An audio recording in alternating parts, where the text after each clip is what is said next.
Yo, what is god dang, Sasuke? Come on, good. What is good, everybody? What is good, yo? So I thought I'd just show you guys that I do watch me some fairy tale. I didn't do any video on it last week. I can't use Sanji because of this woman. Um, but I thought, hey, why not do a little review of it this time? The two videos I did were pretty fun, and I was feeling some type of way this morning because of just my body naturally. It's just something I gotta deal with. But other than that, I was feeling like making some more content, and this episode was actually pretty hype. Not to mention the fact that Gildarts is my favorite character from the jump. So to get anything Gildarts, I love to talk about it. And this week's episode actually goes to show that it felt like he was not anything that he used to be, but at the same time, he's going against probably the strongest male wizard that supposedly existed amongst Zeref's army. So I mean, to think that he went against him and practically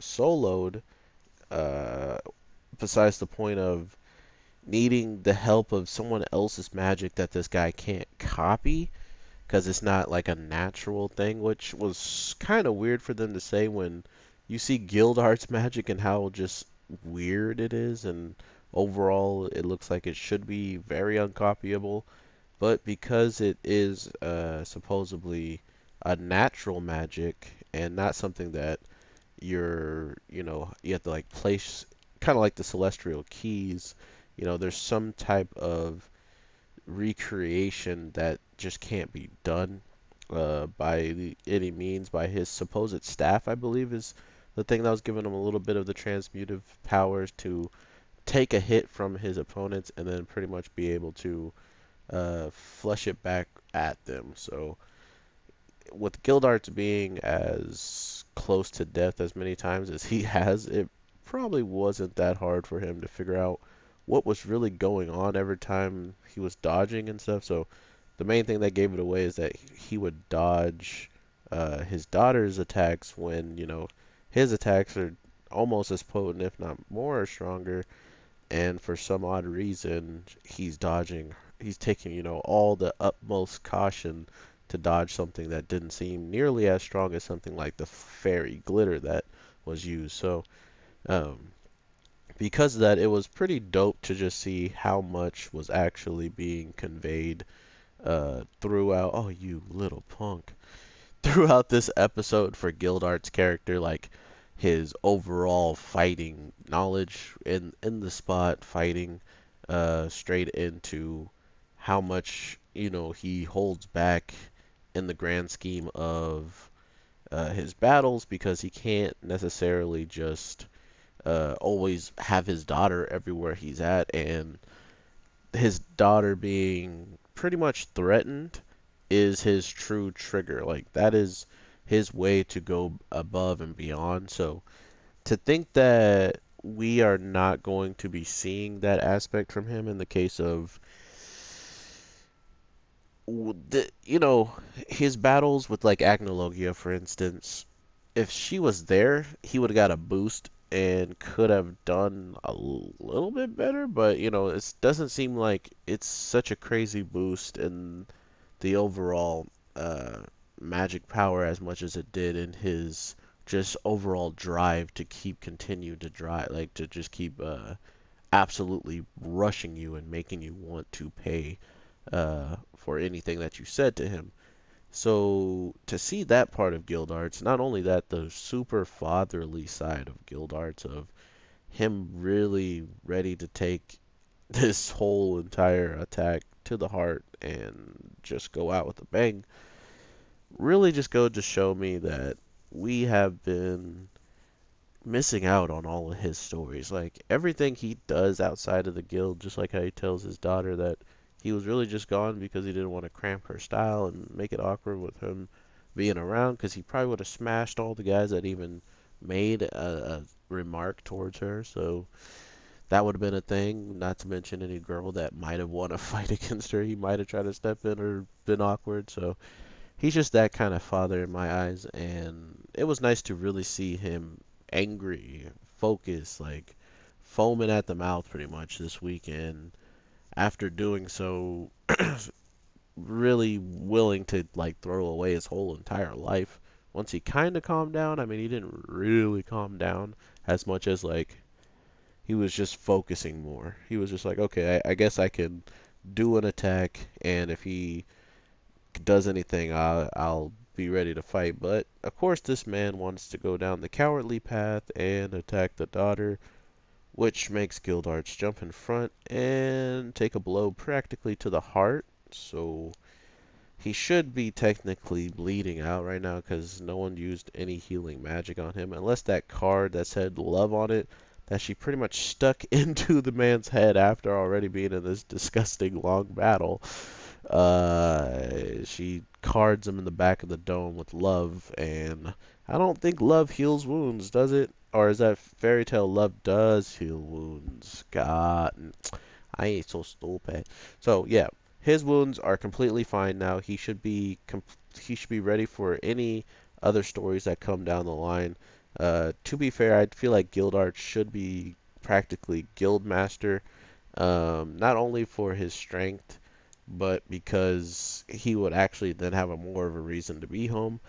But the way he saw things ran by the previous guild master, who, if he does wind up taking that, he has to literally like deal with all of the bad stuff Fairy Tail does, and that was the one thing that Gildarts really didn't care for. Not to mention, all of his power would be kind of wasted on, being there. Which you could say the same for. Oh God, you could say the same for the guy who is the guild master right now, Makarov.